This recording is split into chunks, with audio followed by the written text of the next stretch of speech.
Muy buenos días, muy buenas tardes y muy buenas noches. Bienvenidos a otro programa de Pura Virtud, Cine y Literatura. Hoy es un programa verdaderamente especial, ya no solo porque tengamos a una eminencia con nosotros, que es el profesor Johan Melchor, al que enseguida pasaré a introducir, ni tampoco porque tengamos con nosotros a una de las mayores promesas del pensamiento hispanista, como es el caso de Jonathan Rodas, que también pronto le daré paso. Si no, precisamente es un programa especial porque tenemos ambas incorporaciones en un solo programa. Y me preguntarán ustedes, bueno, ¿y para qué estamos aquí reunidos?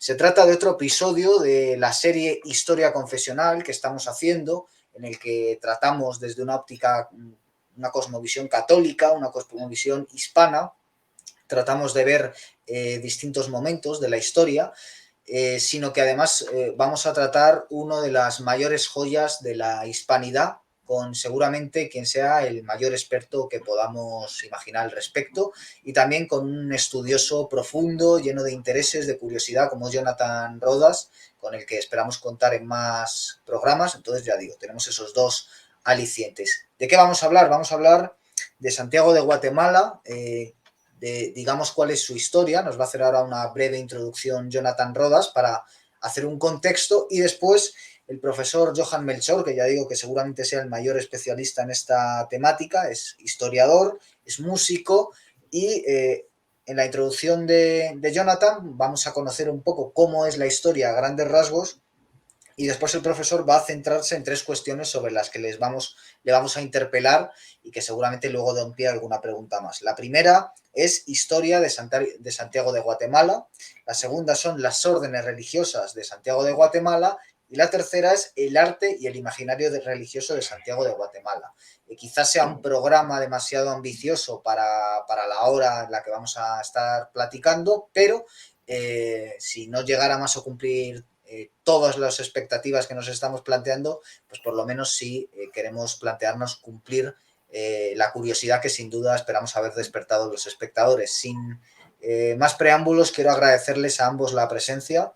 La presencia del profesor Johan Melchor no podría ser posible sin la intermediación de Jonathan Rodas, por lo cual le tengo que estar doblemente agradecido. Y poco más, Jonathan, si te parece, por escucharte, que creo que es lo interesante, te doy ya pie sin más preámbulo. Un placer tenerte con nosotros. Muy bien, mucho gusto. Para mí es un honor estar en tu programa y muchas gracias por invitarnos, ¿no? Por invitarme en primer lugar y por eh, darme pie a que pueda invitar a mi maestro, el doctor Johan Melchor. Creo que para iniciar hablando de la conquista y de Santiago de Guatemala, que creo que es el tema que hoy se va a centralizar, me gustaría dar pie a algunas cuestiones previas a la fundación de Santiago de Guatemala, ¿no? Santiago de Guatemala, que es hoy conocida como Antigua Guatemala, es el tercer asentamiento de una ciudad que se mueve, que es fundada primero en 1524, luego en 1527 y posteriormente se traslada ya después en 1542 donde está ahorita, en el Valle de Panchoy, donde se encuentra ahorita la ciudad de Santiago de Guatemala, Antigua Guatemala. Pero es importante empezar a ver cómo es que España, ¿no? España, hablando desde el punto de vista de la hispanidad, la corona de Castilla y León, de Aragón, de ese momento, llega a América. Recordemos que Cristóbal Colón descubre América en 1492, 12 de octubre exactamente, y ya en 1510 estaban ya los conquistadores ya diezmando pues varias de las tierras que se encontraban en América. Era un lugar desconocido, ¿no? Pronto entraremos a hablar un poco de Pedro de Alvarado, que lo hablaré y lo trataré de una forma muy breve, pero quiero hacer hincapié en primer lugar a que cuando España descubre América, todavía estaba España dentro del ideal y dentro del imaginario medieval. Ya lo dice el doctor y el historiador Jacques Le Goff en su libro de lo maravilloso y lo cotidiano de la Edad Media, que la Edad Media tiene un pensamiento sobre el cual se funda un pensamiento maravilloso, que incluye a la religión y que incluye ciertas virtudes como el hombre y las caballerías. Entonces, cuando viene América, cuando viene España a América, trae un pensamiento de lo maravilloso y de lo cotidiano, como lo diría Jacques Le Goff y como también lo diría después el historiador Huizinga.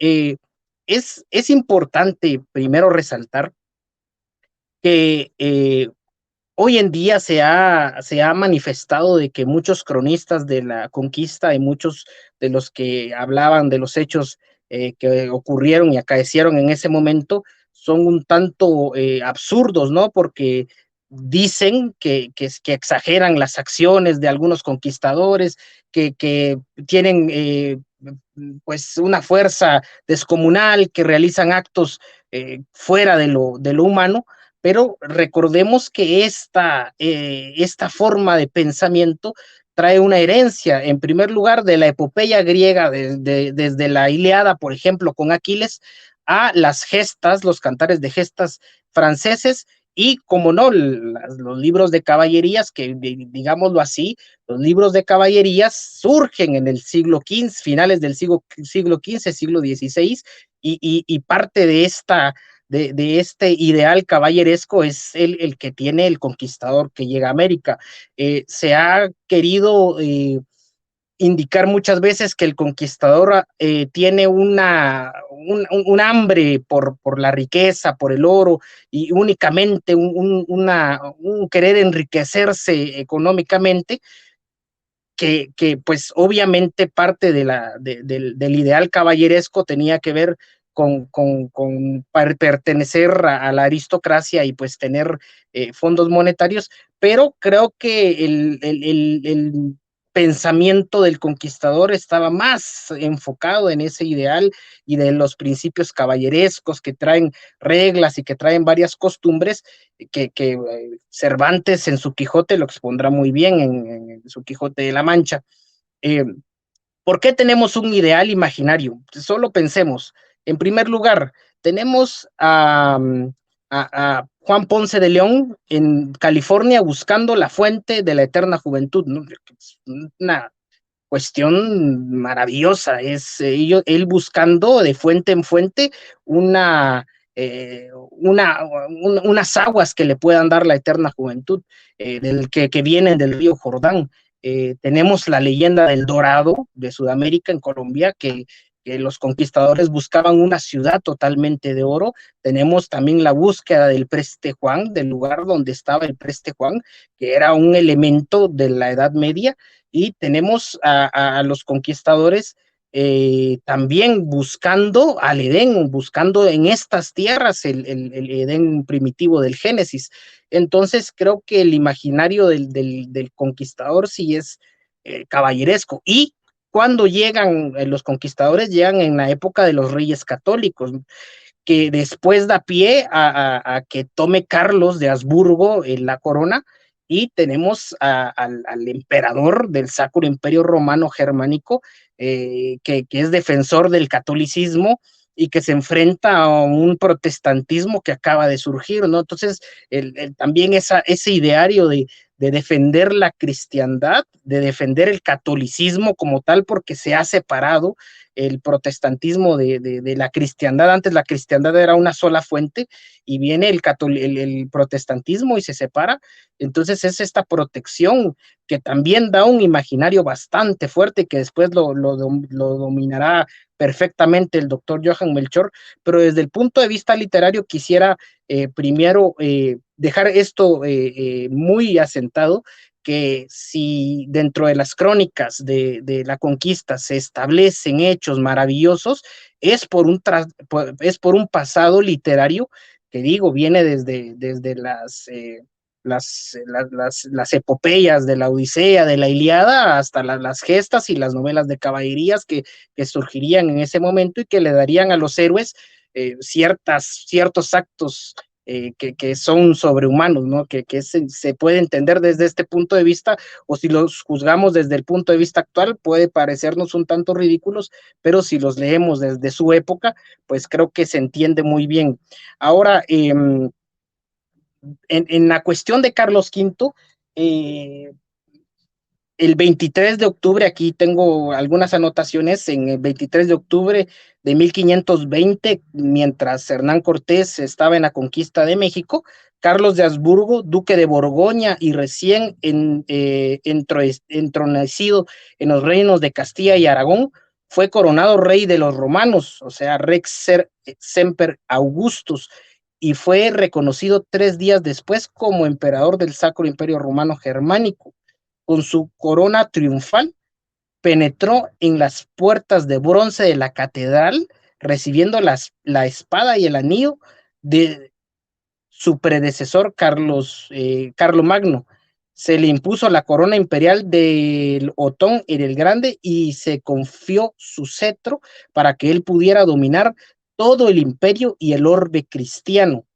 Eh, entonces, esta es un poco la visión del conquistador y un poco la visión de la llegada de los españoles en el año de 1524, específicamente a Guatemala, y cómo se fue colonizando. Veámoslo rápidamente, casi en 50 años, o en poco menos de 50 años, el reino de Castilla y Aragón, o sea, España, había conquistado, civilizado, había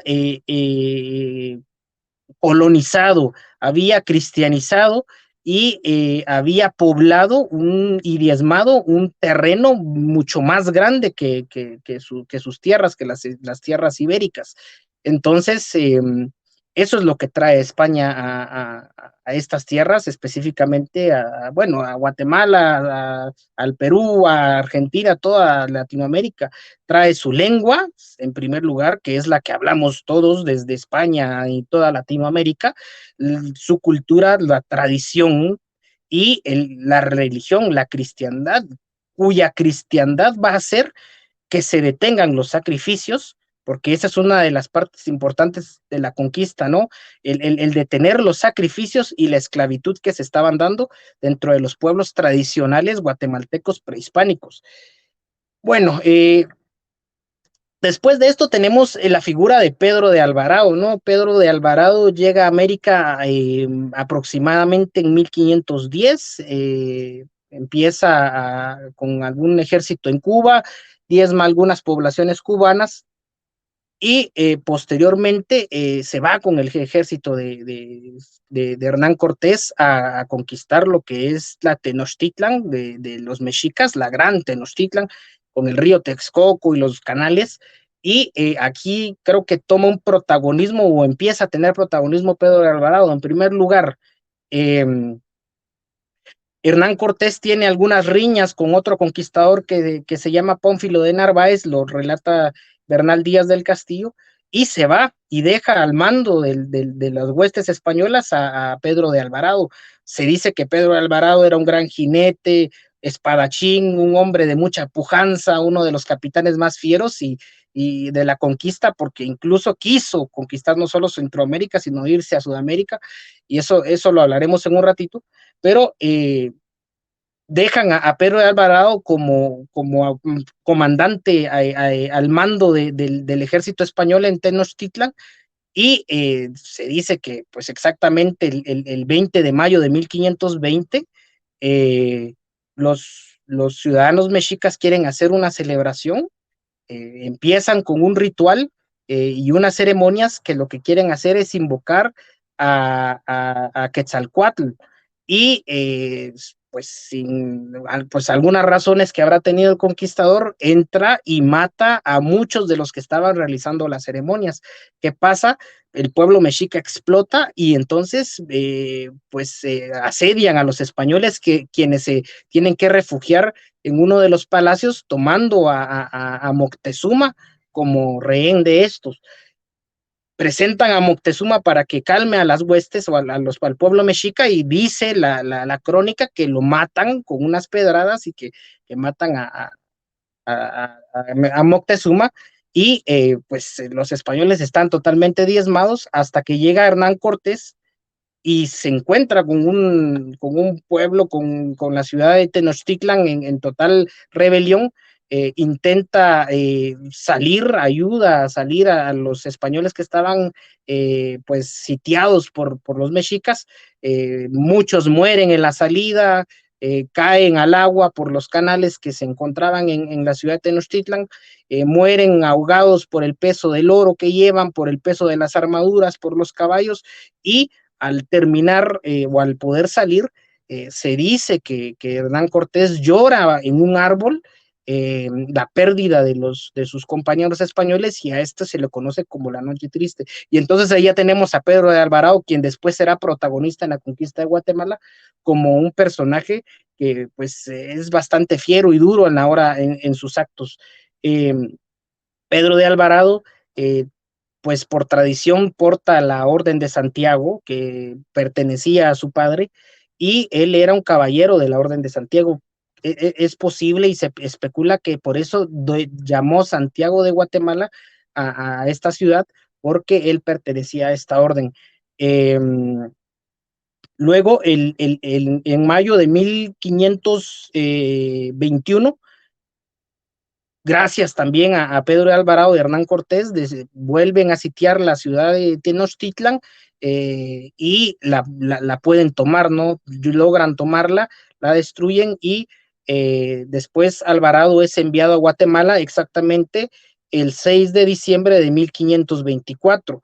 El 1524 sale, o perdón, el 6 de diciembre de 1523 sale Alvarado de México con 300 españoles, 4 cañones, pólvora, y algunos tlazaltecas y algunos otros mexicas que vienen, que conocen la zona y guían a Alvarado hasta estos lugares. Alvarado viene con sus hermanos Jorge, Gonzalo, que también tienen bastante protagonismo dentro de la conquista de Guatemala.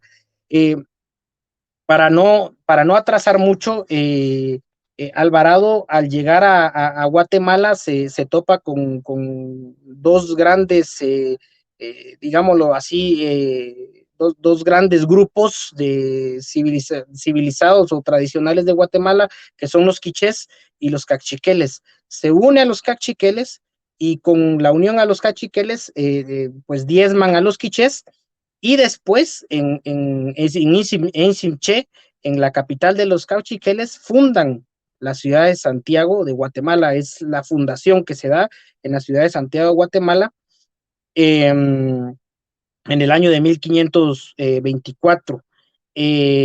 Luego, la ciudad de Santiago es trasladada, ya se traslada al Valle de Almolonga, que está en las faldas del volcán de Agua, y esto ocurre en el año de 1527.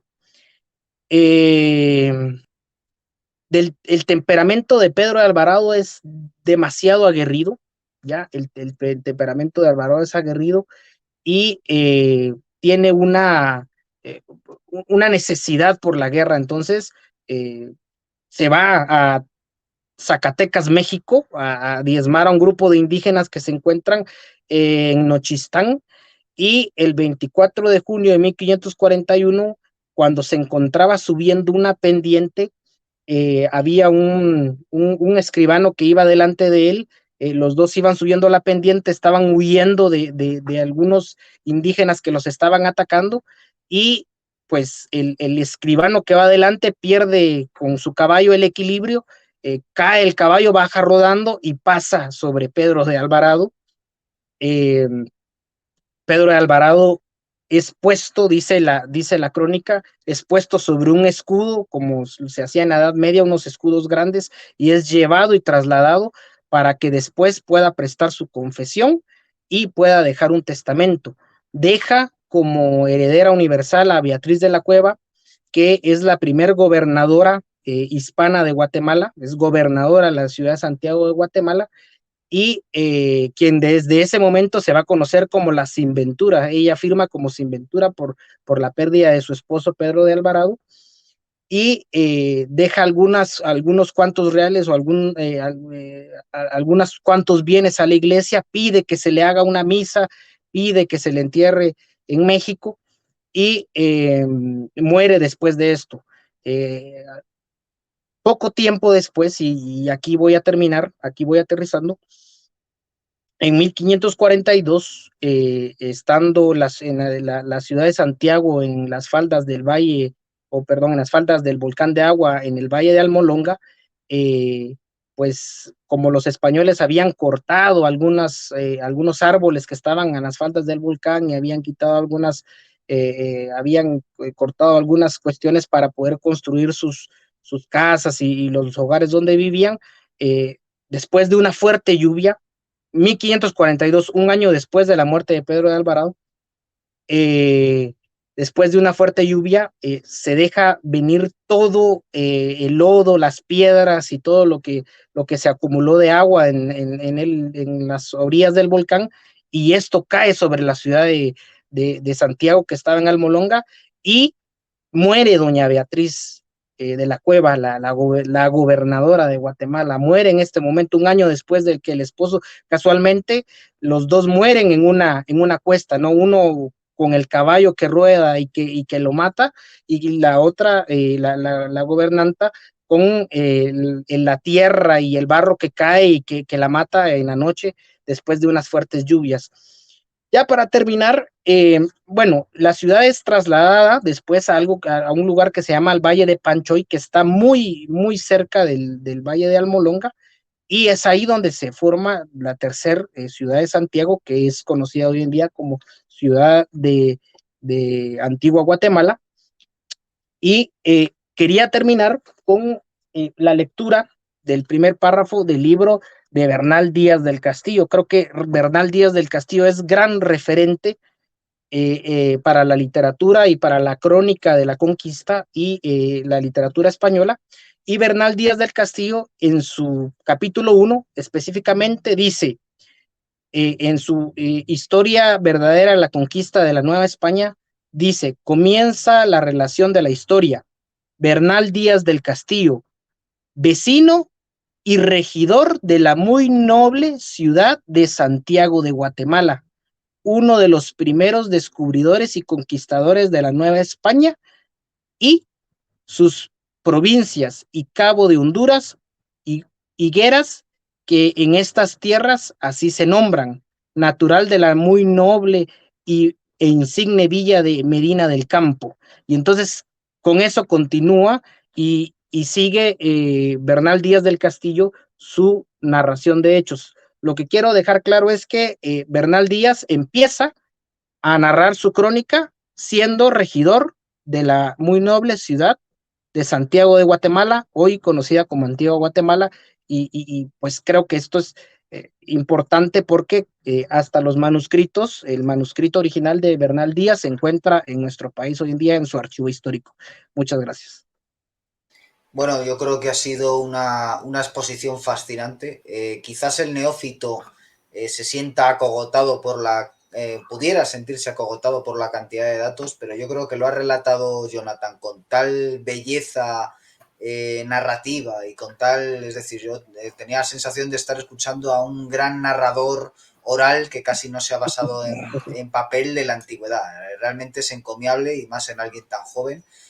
Y claro, el espectador está en estos momentos como yo, estará pensando, bueno, si este es el discípulo, ¿cómo será el maestro? Profesor Johan Melchor, usted es una auténtica eminencia, nadie puede hablar mejor de esto que usted. Está claro que en Jonathan Rodas tiene a un gran discípulo. ¿En qué consiste la historia de Santiago de Guatemala, profesor? Pues muchas gracias por haberme invitado.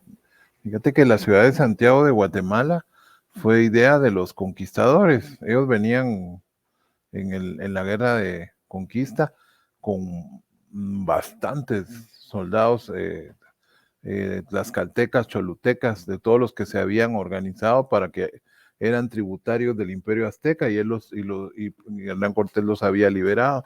Entonces se traen a los comerciantes y entran, suben a las montañas donde vive ahora, cerca de donde vive ahora Jonathan, y ahí hacen una de las batallas más sangrientas de la conquista. Pues no se podía comparar con las de México porque había menos población, pero sí fue bastante fuerte. El antecedente de esto es que desde 1519 que vino Hernán Cortés y llegó a lo que fundó la vía de la Veracruz, ahí en el Golfo de México, en ese momento se desató una serie de epidemias en en lo que se llama Mesoamérica, que es el territorio de los indígenas que viven en México y Centroamérica, que tienen ciertas características comunes, como pirámides escalonadas, los mismos tipos de comida, y entonces, como estaban todos conectados, ¿verdad? Les dio viruela, tosferina, sarampión, y todas, una tras otra, tras otra, tras otra, y hubo un descenso de la población muy fuerte. Entonces, hubo gente que cuando llegaron a conquistar ya se habían muerto bastantes, y de hecho se murieron más por las epidemias que por la guerra. Entonces, ya ellos toman la capital de los quichés, que es Gumarcaaj, y luego se van a establecer y le preguntan a los quichés, a los cachiqueles de la capital Isinché, porque había otra capital cachiquel de los Chajomá, que es San Martín Jilotepeque, que le dicen Jilotepeque Viejo, o le decían antiguamente Mixco Viejo. Pero en la de los de Isimché, donde le preguntan quiénes son tus enemigos, les dicen, entonces ellos dicen quiénes son, y van a conquistar a los demás pueblos. Ahí a los conquistadores que vienen con Alvarado se les ocurrió hacer la ciudad y fundan la ciudad 27 de julio de 1524, pero deciden que la fecha de fundación va a ser el 25 de julio y se le va a dictar a Santiago. Entonces no se establece, no se sabe exactamente porque el libro viejo de la fundación de la ciudad es el primer libro del Cabildo. Las primeras hojas están un poco dañadas por el tiempo, ¿verdad? Entonces se logró transcribir, entonces se parece que fue 27 para fundarse con fecha de Santiago. Y empiezan a distribuir solares para establecer la ciudad ahí al lado de la capital de los cachiqueles, y pues ahí fundan la ciudad, pero resulta que Pedro de Alvarado, como era bastante ambicioso, puso a todos los cachiqueles a buscar oro y los hizo trabajar de sol a sol y se empezó a morir toda la gente, pues no aguantaban, ellos no estaban acostumbrados a ese tipo de trabajo forzoso. Y él estaba con ansias de oro, ¿verdad? Y entonces lo que hace es que se muera el rey y se mueran, y eran sus aliados, ¿verdad? Imagínense si él trataba así a sus aliados, cómo trataba a los demás, ¿verdad? Entonces a los que eran sus enemigos. Entonces los cachiqueles se amotinaron y se rebelaron en contra de los conquistadores por culpa de Pedro de Alvarado. Entonces el campamento de la conquista se tiene que salir y no habían construido, solo habían medio organizado, pero tienen que dejar todo ahí tirado, ¿verdad? Y ya no hay construcción de casas ni nada, solo habían, pues como lo que dicen aquí, ranchitos, que son como casas así endebles, hechas de madera, ¿verdad? Que no tienen durabilidad, ¿verdad? Entonces ellos se van y empiezan a moverse donde dormían, ahí en todo el área de Chimaltenango. Más o menos se ha hecho una estimación que pasaron por Comalapa, por otros pueblos de ahora que ahora existen ahí, hasta que llegan a las faldas del volcán de Agua. El volcán de Agua es un volcán muy grande, muy como gordito, así se nota a la distancia, pero es un volcán apagado, porque al lado tiene un volcán que se llama el de Fuego, que es el que está constantemente echando punta y que tiene a toda la gente asustada porque tiembla y saca humo y vuelve a temblar, y entonces la gente se asustaba mucho y pensaban que todos los terremotos estaban ligados a este volcán. Y hay un tercer volcán que se llama Catenango, que está a la par del de Fuego. Pero son más pequeños que el de Agua, ¿no? Entonces, en el de Agua ellos consideraban que como los cachiqueles estaban amotinados, ahí se podían echar rápido desde lejos, miraban si venían a atacarlo, ¿no? Entonces ahí sí ya construyen la ciudad a partir de 1527 y ya se empieza el libro ese que se llama el libro viejo de la fundación de la ciudad, tiene todos los detalles de cómo fueron, tenían varias gente, tenían un muchacho, ¿verdad? Que se dedicaba a cuidar los animales y así, diferentes actividades, ¿verdad? Después apareció el libro segundo y el libro tercero de la ciudad en la Hispanic Society en Nueva York, y entonces ellos permitieron que se digitalizara y se hiciera la transcripción para hacer un libro, y ya salió el tomo 2. Ahí es donde aparece que doña Beatriz de la Cueva, cuando muere Pedro de Alvarado, firmaba las inventuras, porque estaba referido por otros cronistas posteriores, pero nadie había visto el original, y de hecho sí firma ahí las inventuras. Entonces ellos organizan, ahí son atacados según ellos por un león. En realidad era un jaguar, ¿verdad? Pero como ellos no habían visto jaguares, dicen que es un león. Y entonces viene un muchacho y cuando lo ataca logra sobrevivir y mata al león, entonces lo nombran a él. Y cuentan que había muchos a los alrededores de la ciudad y en las faldas, había lugares donde habían hasta 50 o 60 indígenas muertos ahí, que se estaban descomponiendo y los perros estaban comiendo a las personas.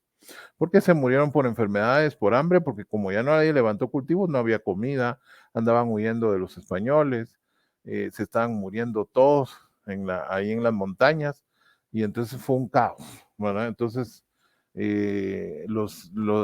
habían unos pequeños perros de América, que eran los que tenía la gente en su casa, y esos perros se quedaron libres, y como no tenían que comer, se comían a los difuntos, ¿no? Entonces eran unos momentos difíciles, y finalmente los cachiqueles pierden la guerra y tienen que entregarse a los españoles y fueron sometidos, como todos los otros pueblos, a la esclavitud. La ciudad siguió su desarrollo ahí hasta que en 1541 el deslave con piedras, lodo, lluvia, aplastó una parte de la ciudad, que era donde estaba el asentamiento español. La catedral sobrevivió afortunadamente porque era una iglesia pequeñita del siglo XVI, pero al obispo marroquín, como él empezó a salir a fundar los pueblos, porque era acababa el momento que tenían que fundar los pueblos, el compromiso que tenía la corona española por la bula de Alejandro VI era que tenía que evangelizar a los indígenas. Entonces la Iglesia Católica, cuando llegó inmediatamente, ¿verdad?, se puso a buscar cómo podía hacer que los indígenas se pudieran a vivir en pueblos, y empezaron a reducir pueblos y empezaron a nombrar las órdenes religiosas para que se hicieran cargo de los diferentes pueblos. Por ciertas áreas, franciscanos, dominicos y mercedarios fueron los que se hicieron cargo de Guatemala originalmente.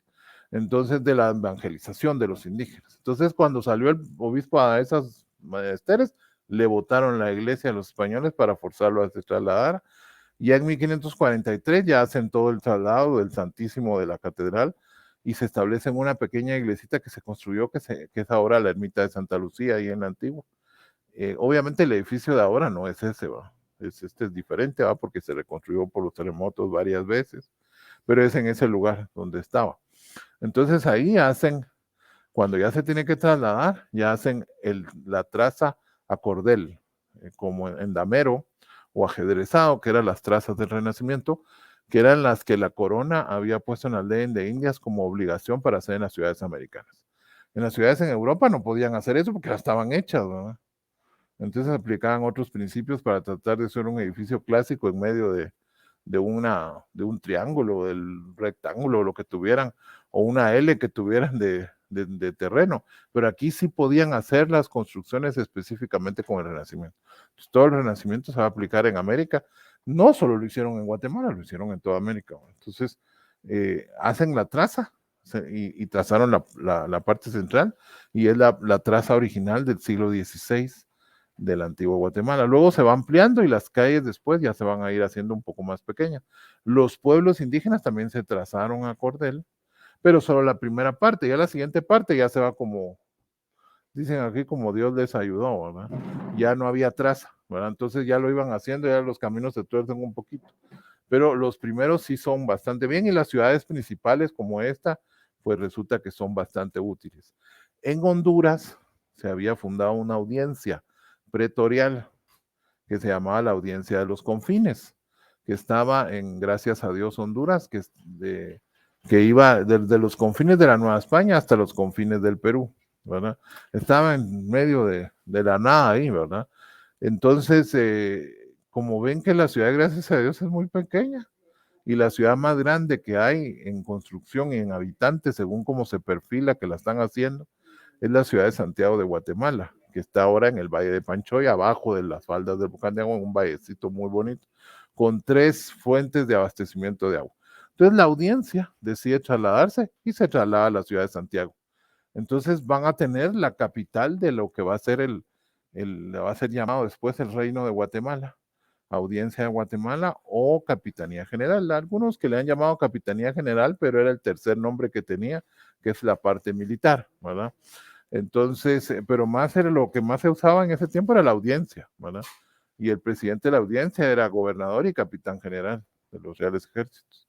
Entonces ahí es donde se establece el poder real, y entonces en la plaza central donde se traza, se da un espacio donde generalmente se colocaban los mercados, donde se compraba toda la comida y todos los productos se vendían ahí en la plaza. Tenía una su fuente a un lado y luego se construye la catedral, la segunda catedral ahí, en ese asentamiento nuevo, porque no se volvió a fundar la ciudad, solo se trasladó.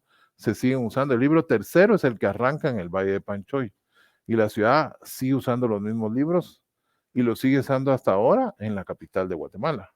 La numeración de libros sigue desde que se fundó hasta la que está en la Nueva Guatemala, no la que está así en lo que está en la antigua, porque en la antigua, como se abandonó, se tuvo que fundar después otra ciudad para ese lugar, para esa arquitectura, ¿verdad? Entonces, teníamos la fundación en Isimché, luego pasan a Almolonga y finalmente pasan a Panchoy.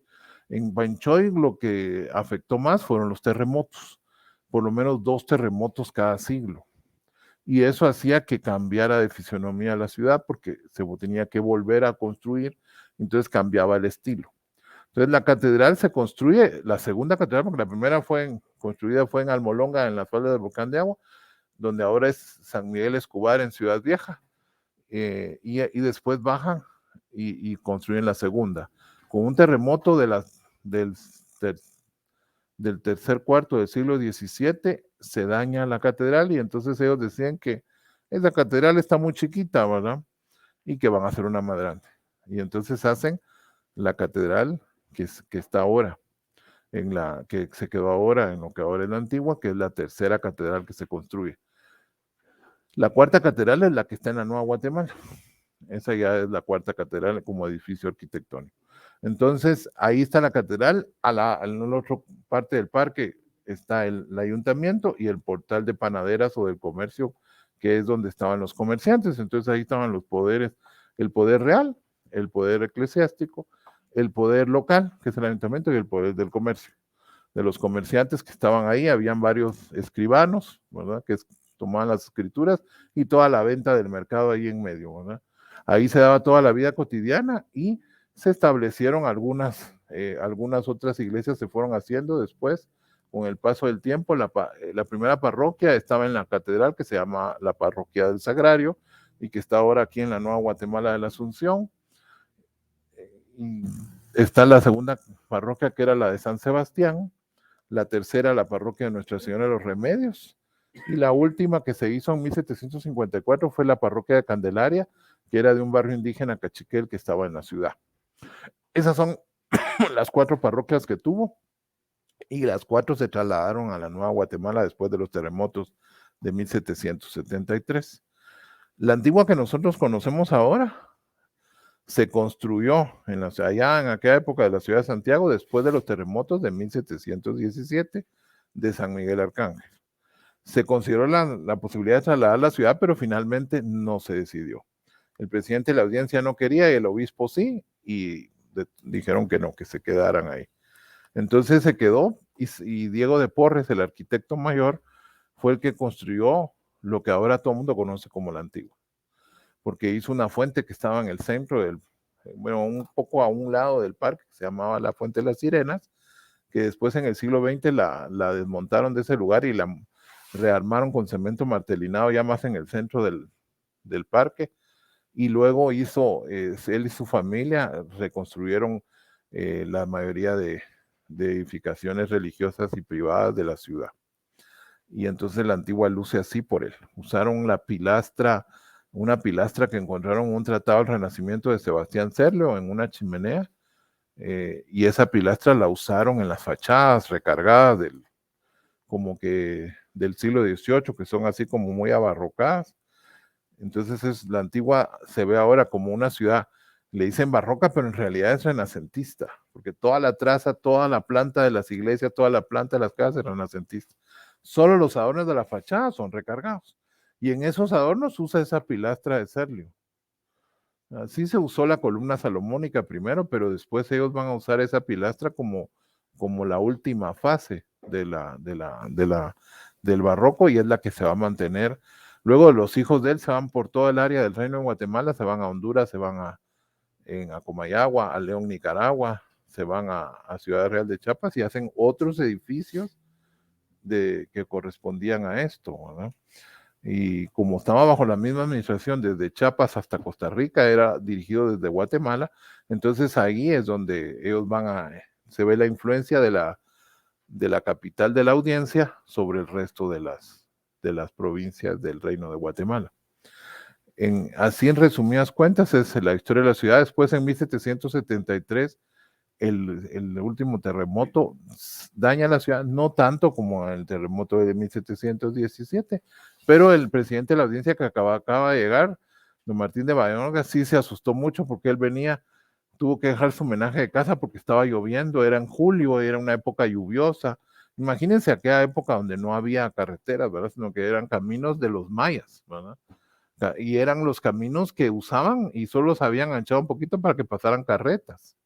Y entonces tenía que pasar ríos, entonces él llega a él y se queda en una finca o una hacienda que está un día de camino de la ciudad, y en la noche lo despierta un temblorón, ¿verdad?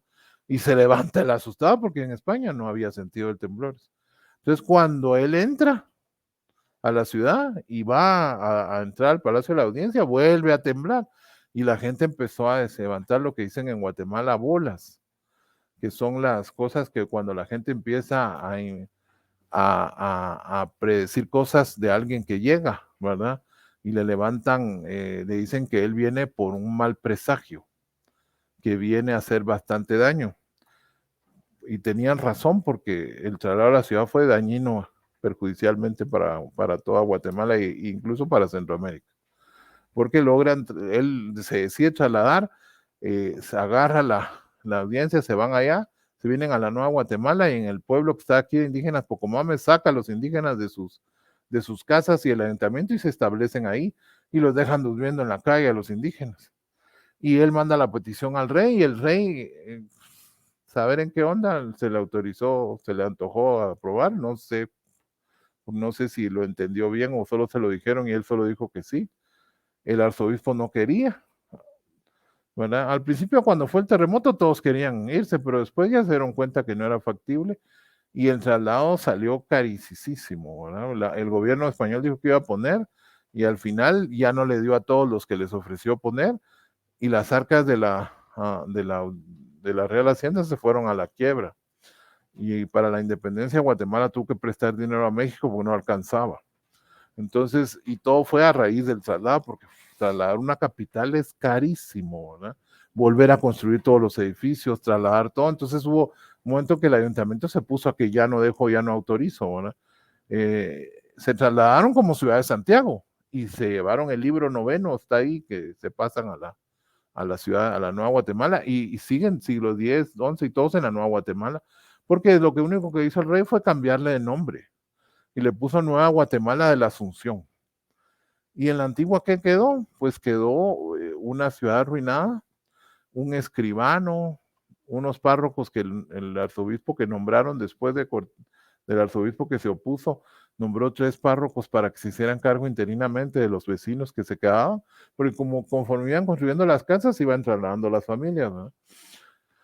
Entonces dejó unos párrocos interinos y solo ellos se quedaron, ¿verdad? Entonces en el protocolo de este escribano solo dice en Santiago de Guatemala antiguo, dice.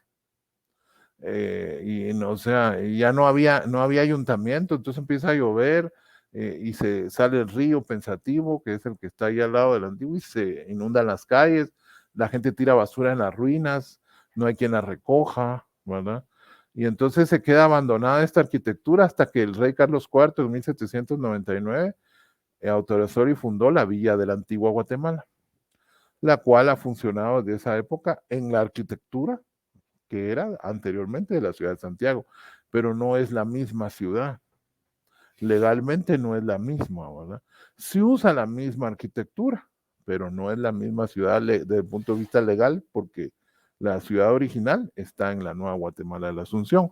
Ahora, para celebrarlos, porque ahora van a ser los 500 años de la ciudad, pues la van a celebrar las dos, ¿verdad? Porque las dos tienen el mismo origen, tienen la misma historia y tienen una historia en común durante 200 y pico de años y ya después ya se separan.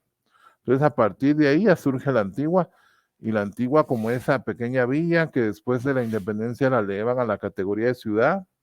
Un tiempo, como año y medio, estuvo la capital del estado de Guatemala en Centroamérica aquí, y después ya solo fue cabecera departamental de Zacatepeques, del departamento de Zacatepeques, como se ha mantenido hasta ahora. Y en sí, esa es una historia breve de la ciudad de Santiago. No sé, Guillermo. No, sin duda alguna, yo creo que el espectador con estas dos primeras intervenciones ya ha aterrizado plenamente en la materia, en ese contexto histórico, ya está plenamente situado.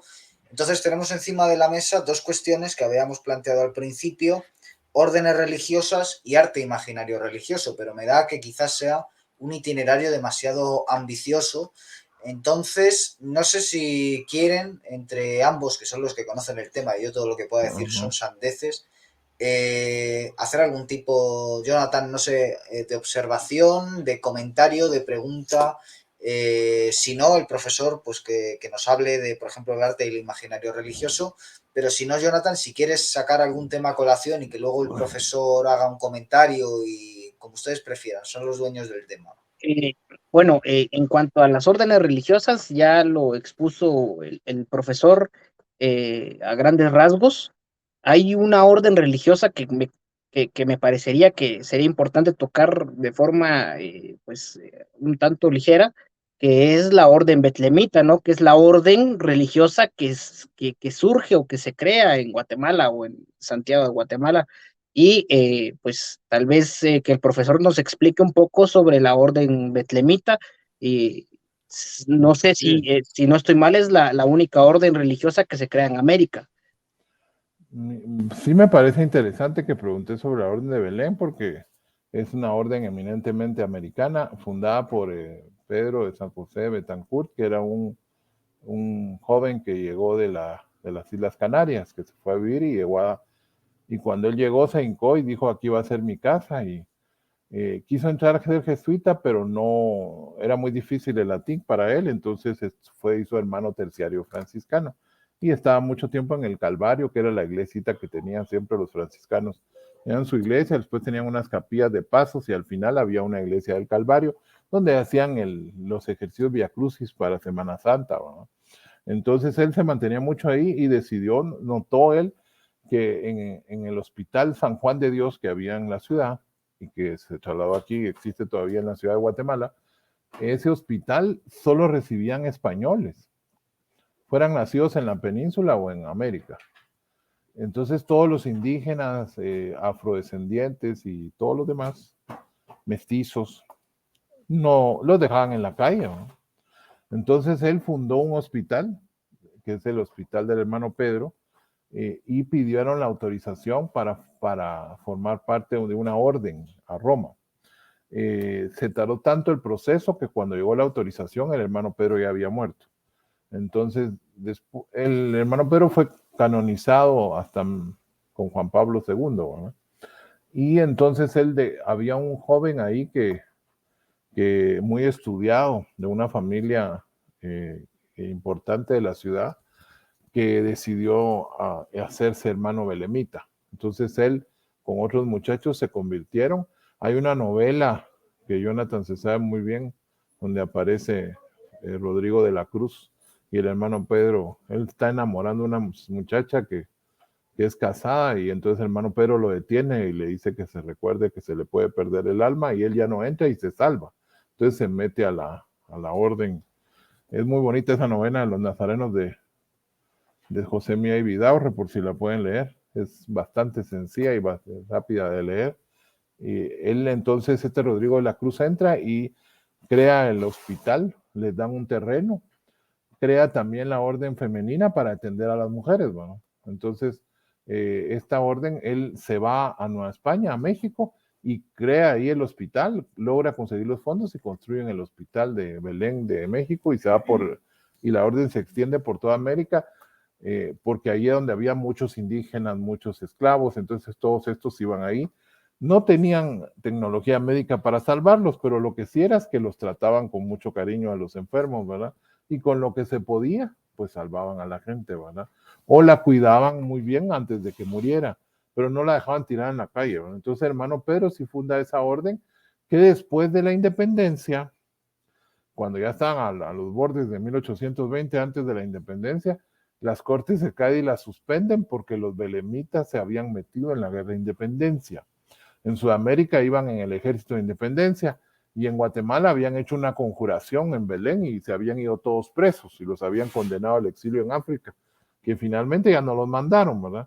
Porque fue inmediatamente la independencia. Entonces la suspenden y aquí en Guatemala, como es la orden del hermano Pedro, no la cierran, pero se extingue por falta de que ya no hubo vocaciones, ¿verdad? Pero se queda la orden de femenina, que en el siglo XIX Sor Encarnación Rosal reformó para que salieran que no estuvieran tanto en clausura, sino más para poner colegios y para atender hospitales, y ella es beata, está en candidata santa, ella es de Quetzaltenango, ¿verdad? Y se va a Quetzaltenango, y ahí en Quetzaltenango ella pone también su obra, y es de las que primero expulsan el gobierno liberal de Justo Rufino Barrios. Y se tiene que llevar la obra del hermano Pedro a Colombia, a Ecuador, y ahí se extendió mucho la obra. Ya actualmente ya regresaron las hermanas de Belén y ya pusieron otra vez sus colegios por aquí, les volvieron a dar su convento de Belén en la antigua, y se restableció la orden de Belén en los años 70, pero son poquitos, ¿verdad? No hay muchas vocaciones, ¿no? Entonces, esa es la orden de Belén, que sí es sumamente importante, ¿verdad? Y en la ciudad de Santiago estaban las más órdenes que les mencioné, dominicos, franciscanos, mercedarios, que eran las operaciones principales y estaban extramuros, ¿verdad? Estaban fuera de los muros de la ciudad, pero conforme la ciudad creó, que quedaron adentro, ¿verdad? Después vienen también la orden del Oratorio San Felipe Neri, la Compañía de Jesús, que sí las consideraban ciudades importantes para formar vocaciones. Estaban también los agustinos, que también estuvieron por aquí. Y ya a finales del siglo XVII, ya acababa la empezar del siglo XVIII, vinieron los franciscanos recoletos, porque les encargaron hacerse cargo de la evangelización de los indígenas de Talamanca en Costa Rica, que los acaban de conquistar. Porque de hecho la conquista, la primera fue en el siglo XVI, pero dejaron partes que no. En Petén de Guatemala, a los mayas de Tayasal los conquistaron en 1697. Entonces ahí siguió la conquista, y en Honduras hicieron más o menos lo mismo. Entonces la evangelización para estos indígenas de Petén empezó hasta en el siglo XVIII, igual que en Talamanca. Entonces los franciscanos recoletos ponen su convento de la Iglesia de la Recolección, que en la ciudad de Guatemala es muy importante la Iglesia de la Recolección. Entonces así habían monasterios de monjas, ¿verdad? Y desde estos monasterios y las parroquias es donde se va todo eso que hablamos del imaginario, ¿verdad? Todos estos templos se llenan de imágenes, se fundan cofradías, y esas cofradías todas se hacen cargo de la devoción de los santos. Entonces, toda la mentalidad española católica se viene a América y se transmite fuertemente. Y de hecho, actualmente, a pesar del avance del protestantismo, lo que más se mantiene de la Iglesia Católica son las procesiones de Semana Santa, porque es donde la gente se ha conservado y ha mantenido la hispanidad a través de la religión católica. Que además usted, profesor, es autor de un libro llamado Las imágenes y su culto durante el traslado de la ciudad de Guatemala, si no me equivoco, Sí. y ha escrito sendos textos en libros colectivos. Jonathan me estuvo poniendo Sí. al tanto. Exactamente, ese libro es el que habla sobre el proceso del traslado y cómo se usaron las imágenes de devoción con fines políticos. Porque como la gente no se quería trasladar, entonces mandaron un ejército a traer a Jesús de la Merced de la antigua para la nueva Guatemala, de la arruinada Guatemala a la nueva. Entonces, y Jonathan, perdona, que creo que te he interrumpido y vas a decir algo. Lo único que quería para poder cerrar, tal vez... De pronto le escucho muy bajo. Ahora ya le estoy escuchando. Ahora ya me escucha. Me gustaría que el profesor, porque pues, es especialista en historia del arte, nos hable también sobre el arte escultórico en Guatemala, las imágenes, como se le llaman, y cuál es la importancia que han tenido estas en Guatemala, ¿no? Y sobre todo en la antigua Guatemala y en la nueva Guatemala de la Asunción. ¿Cuál es la calidad de la escultura? Porque podemos pensar que la escultura guatemalteca pues es inferior a la escultura que se creaba en la Nueva España o que se creaba en los reinos ibéricos, pero pues me gustaría que él hablara un poco acerca de la importancia y de la calidad de la escultura y de la pintura en Guatemala. Pues la verdad es que la escultura guatemalteca es una cosa que se juntó cosas de España con cosas de América, ¿verdad? Había buenos escultores por aquí y había un gusto por hacer arte, ¿verdad? Y vinieron unos escultores que todavía no hemos encontrado, sabido dónde vienen, como Quirio Cataño, y con un pintor que se llama Pedro de Liendo. Y entre ellos montaron unos grupos, como trabajaban como en compañías, cada uno en su casa, ¿verdad? Entonces les empezaron a contratar los retablos del siglo XVI y XVII. Entonces ellos empezaron a llenar las iglesias y trabajaban en grupo, ¿verdad? El escultor hacía retablos y imágenes y el escultor pinturas y policromaba las esculturas. Entonces, pero fueron tan de buena calidad que fueron mejorando. Yo estimo que había como 3 talleres en un principio y estos fueron teniendo aprendices, fueron avanzando la calidad y en 1654 encargan a Mateo de Zúñiga, que era otro escultor, que haga un nazareno, ¿verdad? Que es más o menos como 50 años después de que empezaron los nazarenos en España y se convirtió en el primer nazareno que se hizo para la ciudad de Santiago. Y luego después todas las parroquias de la ciudad y todas las iglesias de religiosos querían un nazareno y se volvió moda. Y luego después, avanzando, se transmitió a los pueblos en el siglo XVIII, a los pueblos indígenas, y en el siglo XIX todas las parroquias de Guatemala, iglesias católicas, tienen que tener un nazareno, porque si no, no, porque tiene que haber procesión de Semana Santa. Entonces empezó con esa tradición de muy buena calidad, siendo de las mejores de América junto con Quito. Sí tiene buena calidad, pero es diferente, ¿verdad? Porque como aquí, por ejemplo, querían traer azul de Prusia, nunca venía. Entonces aquí encontraron el añil, que era el tinte azul americano. Entonces usaron tintes americanos con otros que tenían y jugaron con pigmentos, ¿verdad? Y jugaron con los elementos de aquí, usando el cedro como material principal, ¿verdad? Las raíces de cedro. Habían cedros centenarios, entonces, de muchos años, ¿verdad? Usaban las raíces para tallar imágenes, también se usaba el tronco.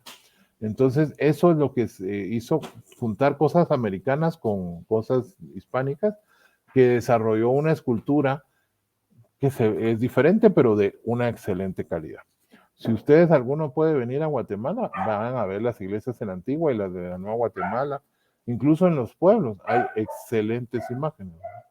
Y eso es lo que se desarrolló. La pintura se desarrolló, pero no eran, los pintores de aquí eran mejores para policromar escultura que para hacer pintura de caballete.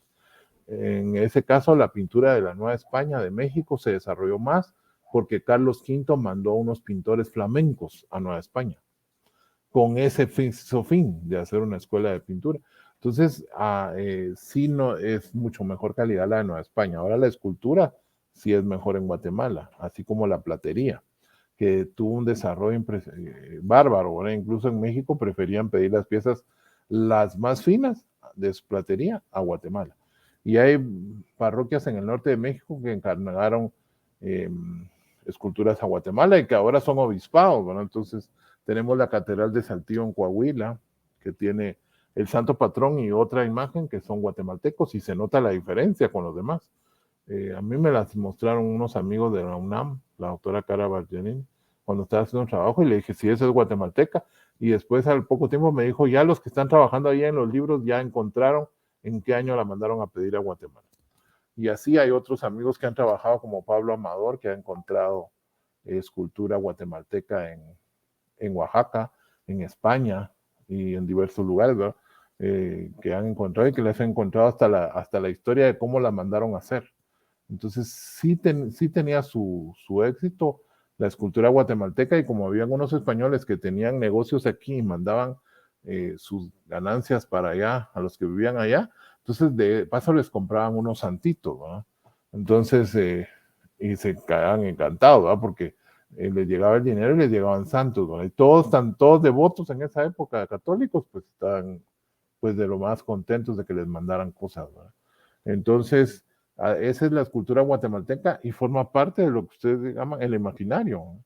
El imaginario religioso, la forma de pensar, la mentalidad, iba ligada íntimamente a las procesiones y a las imágenes, porque la gente desde chiquitos iba con sus abuelos, sus papás a la iglesia, iban a ver la procesión y después participaban en la cofradía y entraban en la procesión, fuera de Semana Santa o de Santo Patrón, y eso hace, y en Guatemala todavía mantiene la unidad familiar en la capital, en la antigua, en los pueblos, en los diferentes lugares de Guatemala, indígenas también, se mantiene la identidad a través de los santos, ¿verdad? Lo único que la parte indígena tiene un componente adicional que tienen elementos de algunas danzas tradicionales indígenas, el palo volador, que es antiquísimo, ¿verdad? Que lo bailan en la fiesta patronal de 3 pueblos de Guatemala, y así hay otras danzas que le van agregando a ellos, que enriquece más la cultura guatemalteca. Sí, sería como los restos de la inculturación, ¿verdad, profesor? De cómo digamos, la universalidad del catolicismo se adapta a la cultura concreta, imagino. Pues sí, lo mismo que hicieron en el Imperio Romano, ¿no? Que se adaptó a Roma, y en América se adaptó a lo que había y lo incorporó, ¿verdad? Lo que no incorporaron es lo que dijo Jonathan, que eran los sacrificios humanos, ¿verdad? Y otras cosas, pero todas las demás bailes, danzas y todo lo incorporaron al día del Santo Patrón. ¿Y qué día es el dios este? Dijo el fraile, ¿verdad? Es en el día del solsticio, el 21 de diciembre. Y vamos a ver qué santo está más cerca. Santo Tomás, ese es el patrón de Chicastenango. Y entonces celebran el santo y al mismo tiempo el solsticio, ¿verdad? Entonces, fusionaron las culturas buscando elementos comunes, paralelismos culturales, y como los mayas tenían procesiones y las cargaban en hombros. Entonces, no era, cargaban al señor, al gobernante. En la cristiandad cargaban al papa, ¿verdad? Entonces, y también tenían a los dioses de madera los mayas y los cargaban en hombros. Entonces, cuando viene y ponen el santo católico, pues viene siendo lo mismo, ¿verdad? Entonces, hay nahuales y todo, entonces, pues los utilizan. Se mezcla todo y se hace una sola religión, ¿verdad? Bastante mestiza, ¿verdad? Y que algunos sacerdotes ahora de los contemporáneos que han estado metidos un poco en la teología de la liberación no logran entender ese mestizaje, ¿verdad? Y tratan de extirparlo y acabarlo.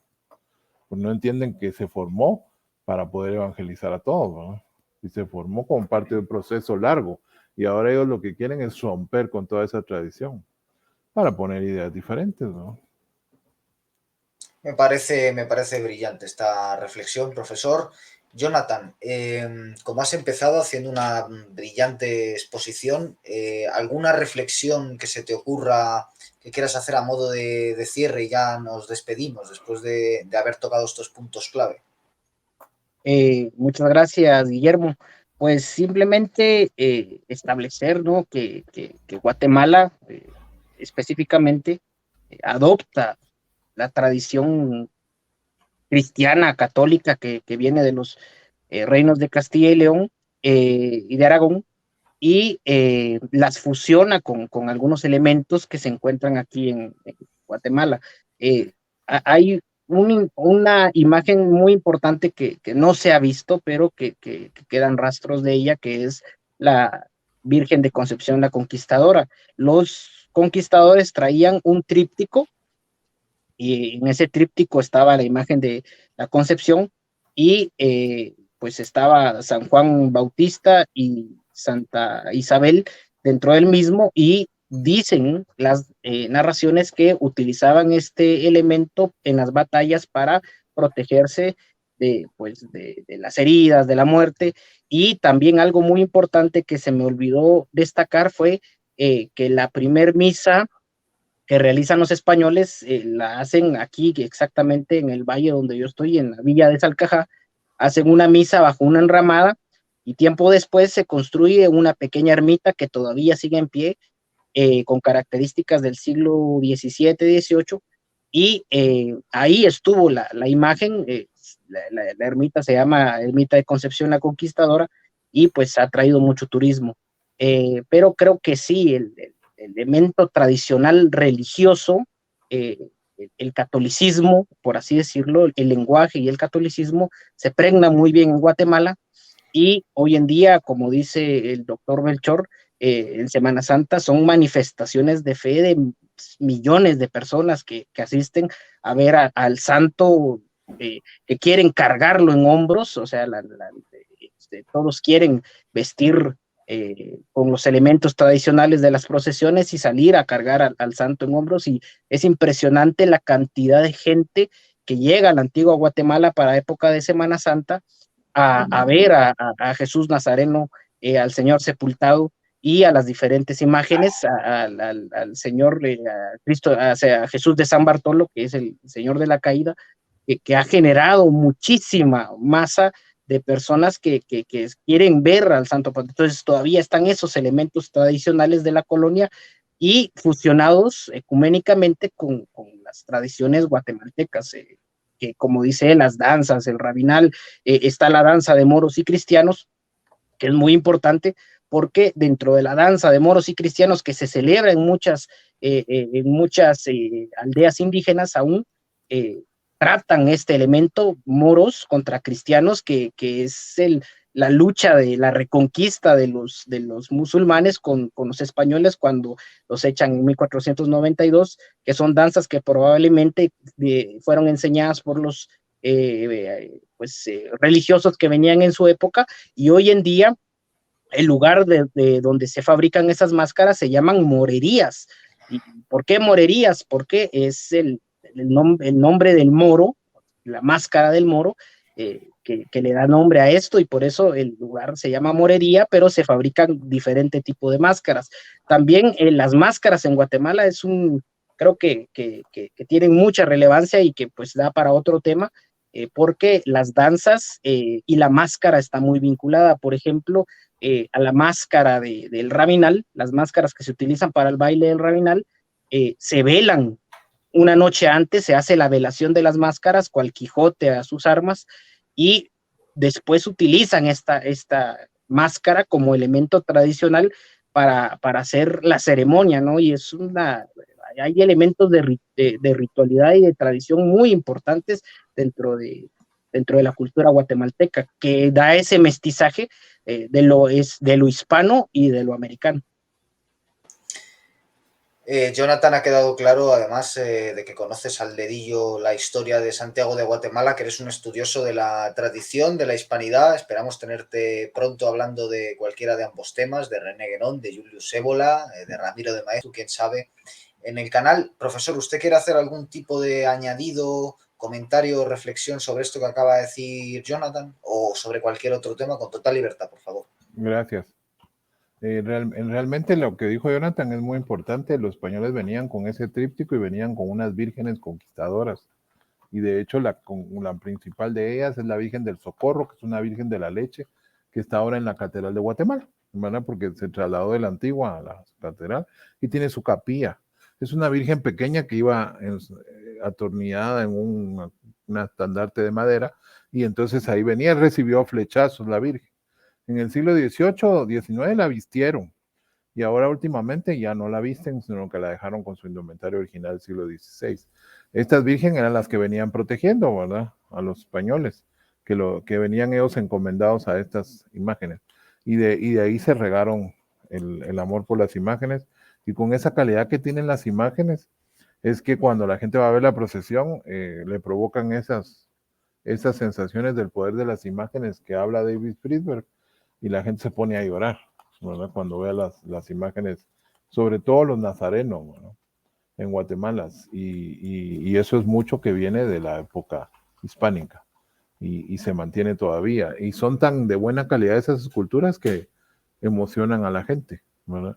Y a los no creyentes los enojan, los ponen furiosos, se quieren ir a destruirlas, porque tal es la fuerza de la imagen que mueve las pasiones de todo el mundo.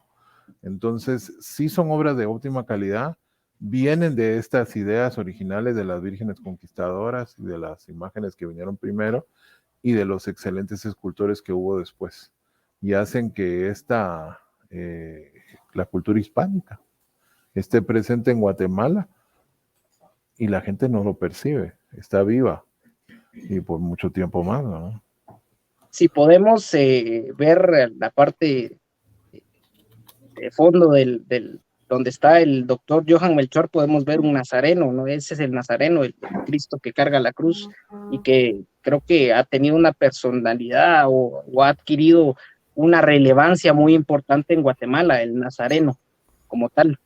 Como diría el doctor Johann, que cada iglesia después del nazareno que se hizo en Antigua Guatemala o en la ciudad de Santiago, se mandó a encargar un nazareno, y pues ahora pues, casi que cualquier municipio o ciudad que se visite en Guatemala y cualquier iglesia tiene su nazareno.